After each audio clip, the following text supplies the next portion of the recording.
ഓം അമൃതേശ്വര്यै നമ. ഒരിക്കൽ ധ്യാനവേളയിൽ അമ്മയുടെ കൃപയാൽ മനസ്സ് അടങ്ങിയ സാധകൻ അമ്മയോട് ചോദിച്ചു, അമ്മേ, എനിക്ക് കിട്ടിയ ആനന്ദം അമ്മയുടെ കൃപയാണോ? അമ്മ അരുളി, എന്താ നിനക്കത്ര സംശയം? അമ്മയുടെ കൃപ എപ്പോഴും ഇങ്ങനെ കിട്ടാൻ എന്ത് ചെയ്യണം? അമ്മയരുളി, മോനെ, കൃപ കടയിൽ നിന്നും വാങ്ങാൻ കിട്ടുന്ന ഒന്നല്ല. നീ അതിനായി ആഗ്രഹിക്കുക, അത്ര മതി. അദ്ദേഹം ചോദിച്ചു, എനിക്കതിന് അർഹത വേണ്ടേ? അമ്മ കരുണാപൂർവം പറഞ്ഞു, അതിനുള്ള അർഹത ഉണ്ടാക്കാൻ പറ്റില്ല. കൃപ ഒഴുകുകയാണ്.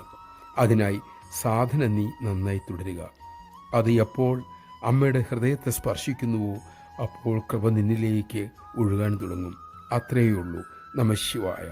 അമ്മ അത്രയേ ഉള്ളൂ എന്ന് പറഞ്ഞെങ്കിലും അത്രയും ഉണ്ട് എന്ന് നാം മനസ്സിലാക്കണം. അമ്മയുടെ ഹൃദയത്തെ സ്പർശിക്കും വിധം ത്രികരണശുദ്ധിയോടെ സാധന ചെയ്യാൻ നമുക്കാകട്ടെ. അതിനായി അമ്മ നമ്മെ അനുഗ്രഹിക്കാൻ പ്രാർത്ഥിക്കാം.